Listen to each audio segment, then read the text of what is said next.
ఉన్న బంగారాన్ని విడిపించి ఆ రోజు ఆన్లైన్ రేటుకే మేము కొంటాం. Sharma gold company. నమస్తే, వెల్కమ్ టు సుమన్ టీవీ. ఈరోజు మనతో పాటు ఉన్నారు ప్రముఖ జ్యోతిష్యులు బ్రహ్మశ్రీ నందిబట్ల శ్రీహరి శర్మ గారు. కాశీలో శ్రీ కామాక్షి నిత్యాన్నదాన ఆశ్రమ నిర్వాహకులు. మరి వారితో మాట్లాడి ఈ కొత్త సంవత్సరంలో 2024లో ద్వాదశ రాశుల వారికి రాశి ఫలితాలు ఏ విధంగా ఉన్నాయి, వాళ్ళు ఏ పరిహారాలు పాటించాలి, పూర్తి వివరాలు మనం తెలుసుకుందాం. గురుగారు నమస్కారం అండి. వాగర్థ వివ సంపృక్తౌ వాగర్థ ప్రతిపత్తయే జగతః పితరౌ వందే పార్వతీ పరమేశ్వరౌ. అన్నపూర్ణే సదా పూర్ణే శంకరః ప్రాణవల్లభే జ్ఞాన వైరాగ్య సిద్ధ్యర్థం భిక్షాం దేహి చ పార్వతి మాతా చ పార్వతీదేవి పితాదేవో మహేశ్వరః బాంధవా శివభక్తాశ్చ స్వదేశో భువనత్రయం. సదాశివసమారంభాం శంకరాచార్య మధ్యమాం అస్మదాచార్యపర్యంతం వందే గురుపరంపరాం. ఆదిత్యాయ చ సోమాయ మంగళాయ బుధాయ చ గురుశుక్రశనిభ్యశ్చ రాహవే కేతవే నమః. శృంగేరి జగద్గురు పీఠాధిపతులు శ్రీ శ్రీ శ్రీ భారతీ తీర్థ మహాస్వాముల వారికి, శ్రీ శ్రీ శ్రీ విధుశేఖర భారతీ తీర్థ మహాస్వాముల వారికి, కంచి కామకోటి పీఠాధిపతులు శ్రీ శ్రీ శ్రీ విజయేంద్ర సరస్వతి మహాస్వాముల వారికి ప్రణామములు తెలియజేసుకుంటూ కార్యక్రమాన్ని ప్రారంభిద్దాం. గురుగారు, ముందుగా ద్వాదశ రాశుల్లో మేషరాశితో మొదలు పెడదాము. మేషరాశి వాళ్ళకి ఈ కొత్త సంవత్సరంలో ఏ విధంగా ఉండబోతుంది, వాళ్ళు ఏ ఏ పరిహారాలు చేసుకుంటే ఈ సంవత్సరం వాళ్ళకి బాగా కలిసి వచ్చే అవకాశాలు ఉన్నాయో తెలియజేస్తారా? ముందుగా మేషరాశి వారికి ఈ 2024వ సంవత్సరం ఆంగ్ల నూతన సంవత్సరంలో ఎలా ఉంటుందో తెలియజేసుకుందాం. వీక్షించేటువంటి సుమన్ టీవీ ప్రేక్షకులకి 2024 ఆంగ్ల నూతన సంవత్సర శుభాకాంక్షలు. అయితే ప్రేక్షకులకి ఒక సందేహం ఉండవచ్చు. రాశి ఫలాలు అన్నప్పుడు ఉగాది టు ఉగాది వరకు ఉన్నటువంటి ఫలితాలని మనం చెప్పుకుంటాం కదా, పంచాంగ శ్రవణం అప్పటి నుంచే ప్రారంభిస్తాం కదా. మరి ఈ 2024 జనవరి 1 నుంచి చెప్పుకునేటువంటి పద్ధతి మనకేమిటి అనేటువంటి ఆలోచన చాలామంది వీక్షించేటువంటి ప్రేక్షకులకు ఉంటుంది. అయితే ఇక్కడ ధర్మశాస్త్రం మనకు ఒక విషయం చెప్పిందండి. గమనించాల్సినటువంటి అంశం ఏంటంటే, ప్రపంచమంతా ఏదైతే ఒకటి నమ్ముతుందో అదంతా కూడా శాస్త్రమై కూర్చుంటుందని చెప్పబడుతుంది. కాబట్టి ప్రపంచమంతా కూడా జనవరి 1 నుంచి 2024 నూతన సంవత్సరంగా భావిస్తున్నటువంటి సందర్భంలో ఇది కేవలం జనవరి 1వ తారీఖు నుంచి డిసెంబర్ 31వ తారీఖు వరకు ఉండేటువంటి ఫలితాలనే మనం చెప్పుకుంటాం. కాబట్టి ఇది ఆంగ్ల నూతన సంవత్సర సందర్భంగా చెప్పేటువంటి రాశి ఫలాలు అనేటువంటి విషయాన్ని దృష్టిలో పెట్టుకొని మనం మేషరాశి వారికి ఈ 2024లో ఎలా ఉంటుందో తెలియచేసుకుందాం. ముందుగా ఈ యొక్క రాశి ఫలాలు అనేటువంటివన్నీ కూడాను నిర్దేశించేటువంటి గ్రహాలు నవగ్రహాలలో గురువు, శని, రాహువు, కేతువు. ఎందుకంటే ఒక్కొక్క రాశిలో గురువు 1 సంవత్సరం, అలాగే శని 2.5 సంవత్సరాలు, రాహుకేతులు ఒక్కొక్క రాశిలో చెరి 1.5 సంవత్సరాల పాటు సంచారం చేస్తారు. కాబట్టి 12 రాశుల వారిని ఈ 4 గ్రహాలు ప్రభావితం చేస్తాయి. అయితే గమనించుకున్నట్లయితే ఈ మేషరాశి వారికి 2024 సంవత్సరంలో ఏ విధంగా ఉండబోతుంది అనేటువంటి విషయాన్ని మనం గమనించుకున్నట్లయితే ఇక్కడ చూసినట్లయితే time 1 zone, time 2 zone, time 3 zone అనేటువంటిది మనం పెట్టుకున్నాం. అయితే గమనించాల్సిన అంశం ఏంటంటే, జనవరి 1వ తారీఖు నుంచి 2 మే వరకు కూడా గురువు మేషరాశిలో సంచారం చేస్తాడు. శని 2024 మొత్తం కూడా కుంభరాశిలో సంచారం చేస్తాడు. 2 మే నుంచి మొత్తం డిసెంబర్ వరకు కూడా గురువు ఈ సంబంధించినటువంటి ఈ వృషభ రాశిలోకి సంచారం చేస్తాడు. కాబట్టి ఇక్కడ గమనించినట్లయితే కుజుడు 21 అక్టోబర్ 2024 నుంచి 31 డిసెంబర్ వరకు కూడా ఇక్కడ కుజుడు సంచారం జరుగుతుంది. కాబట్టి వీక్షించేటువంటి ప్రేక్షకులు గమనించాల్సిన అంశం ఈ యొక్క రాశులలో మేషరాశి వారికి ఎలా ఉండబోతుంది అనేటువంటి విషయం. ఇక్కడ గమనించుకున్నట్లయితే మేషరాశి వారికి సంబంధించి ప్రధానంగా గురువు రాశిలోనే సంచారం చేయడం, ఈ కారణం చేత గురుబలం ఉన్నప్పటికీ కూడా శని యొక్క వీక్షణ 1వ తారీఖు మే వరకు ఉండడం కారణం చేత ఈ మేషరాశి వారు కొన్ని ఇబ్బందికర పరిస్థితులు అనేటువంటివి వస్తాయి. ముఖ్యంగా అనుకున్న పనులలో ఆలస్యం అనేటువంటిది జరుగుతుంది. అయినప్పటికీ కూడా గురువు వివాహ స్థానం మీద వీక్షణ కారణం చేత వివాహం కావాల్సిన అబ్బాయిలకి అమ్మాయిలకి సంబంధించి చేయు ప్రయత్నాల్లో చక్కగా వెసులుబాటు అనేటువంటి కలుగుతుంది. చక్కటి జీవిత భాగస్వామ్యం లభించేటువంటి అవకాశాలు ఉంటాయి. వివాహం ఒక్కటే కాస్త అడ్వాంటేజ్గా చెప్పబడి ఉంది. మిగతా ప్రయత్నాలు అనేటువంటివి ఏ ప్రయత్నం చేసుకున్నా మే 2వ తారీఖు వరకు కూడా అన్ని ప్రయత్నాల్లో ఇబ్బందులు ఎదుర్కొనే అవకాశం ఉంది. కాబట్టి ప్రధానమైనటువంటి పనులు ఏవైతే ఉన్నాయో అవన్నీ కూడా మీరు తర్వాత టైం 2 జోన్లో కనుక మీరు చేసుకున్నట్లయితే అద్భుతమైనటువంటి ఫలితాలను పొందుతారని చెప్పవచ్చు.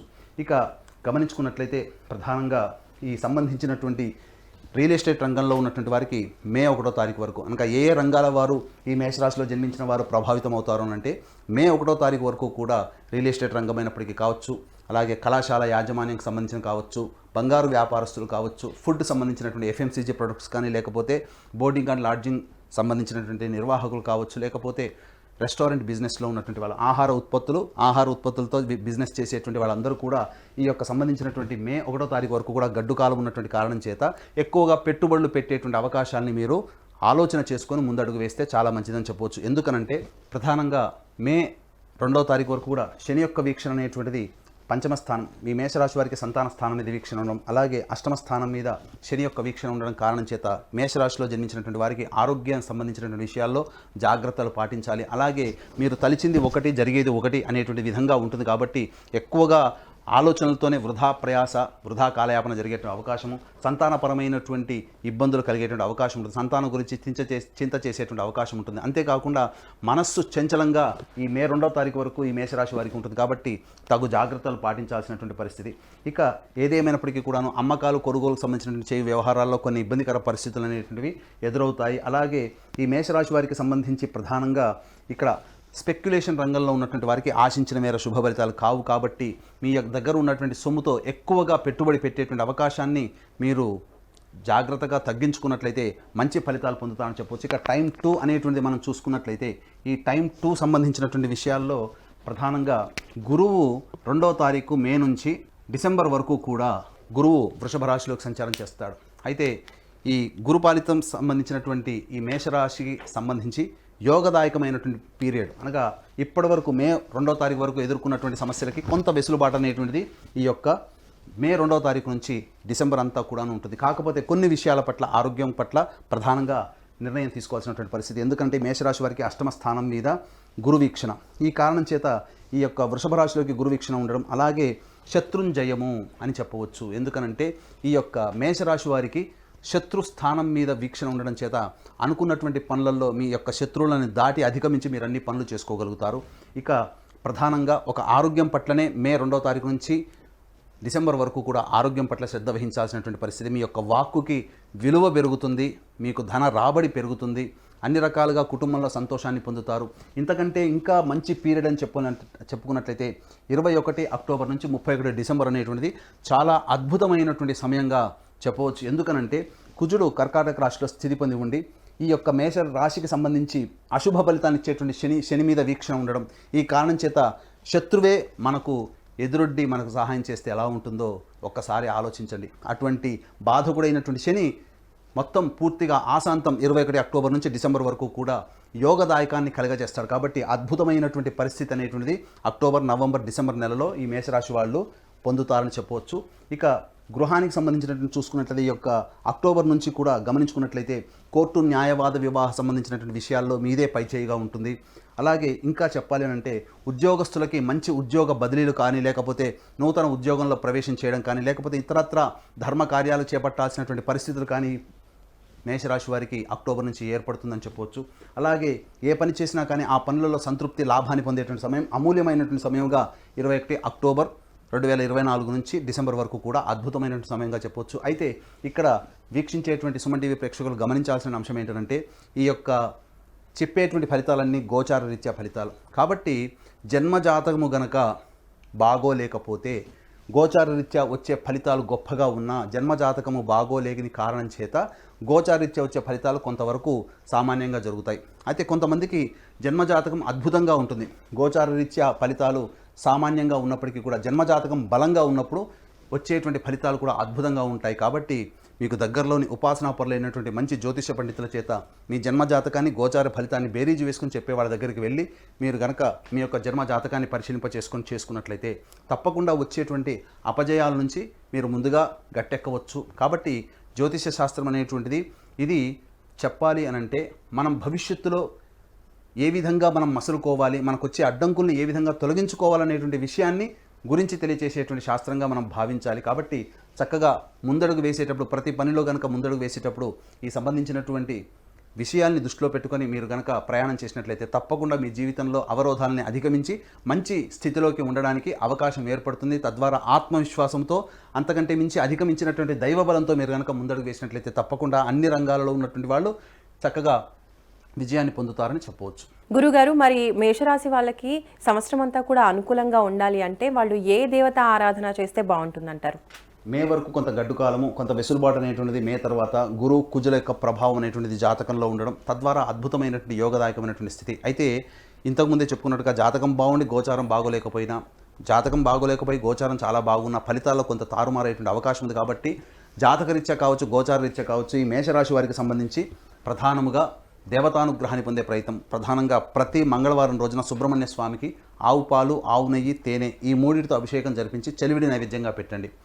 ఇంకా గమనించుకున్నట్లయితే ఈ ప్రతి మంగళవారం రోజున ఉపవాస నియమాన్ని పాటించడం, ఆదివారం రోజున మాంసాహారాన్ని నిషేధించడం, ఈ విధంగా చేసుకున్నట్లయితే అద్భుతమైనటువంటి ఫలితాలు ఈ మేషరాశి వారికి కలుగుతాయని చెప్పవచ్చు. మరి గురువుగారు, మేషరాశి వారికి అదృష్ట సంఖ్య, అదృష్ట వారం గురించి ఒకసారి చెప్పండి. మేషరాశి వారికి అదృష్ట సంఖ్య 9.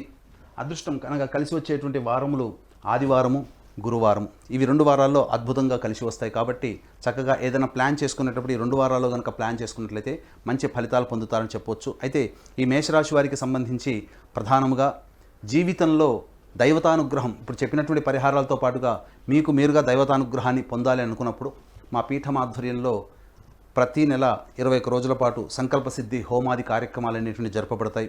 అలాగే తండ్రి వైపు 7 తరాలు, తల్లి వైపు 4 తరాల్లో ఏవైనా దుర్మరణాలు అనగా road accident, fire accident, suicide attempt, నదిలో బావిలో పడి చనిపోవడం, ఇంట్లోంచి వెళ్ళిపోవడం, లివర్ ఫెయిలే, కిడ్నీ ఫెయిలే, క్యాన్సర్తో చనిపోవడం, బ్రహ్మచారి కన్యగా చనిపోవడం, పిండ ప్రదానాలు చేయలేకపోవడం, ఇవన్నీ కూడా దుర్మరణాలు. కాబట్టి ఈ దుర్మరణాలు అన్నప్పుడు పితృదోషం లేదా పితృశాపం అంటారు. కాబట్టి ప్రతి నెల మా పీఠం ఆధ్వర్యంలో పితృదోష నివారణ పూజలు, హోమాది కార్యక్రమాలు అనేటువంటివి సశాస్త్రీయంగా జరిపించడం జరుగుతుంది. అలాగే కాశీలో మా సొంత భవనం శ్రీ కామాక్షి నిత్యాన్నదాన ఆశ్రమం ఉన్నది.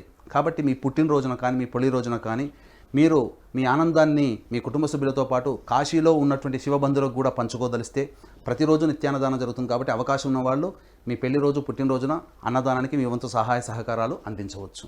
ధన్యవాదాలు గురువుగారు. మేషరాశి వారికి ఈ సంవత్సరం ఏ విధంగా ఉంటుంది, వాళ్ళు ఎటువంటి పరిహారాలు చేస్తే వాళ్ళ అదృష్టం ఇంకా బాగుంటుంది, అనుకూలిస్తుంది అనే విషయాలు చక్కగా తెలియజేశారు. ధన్యవాదాలు. సర్వం శ్రీ ఉమామహేశ్వర పరబ్రహ్మార్పణమస్తు.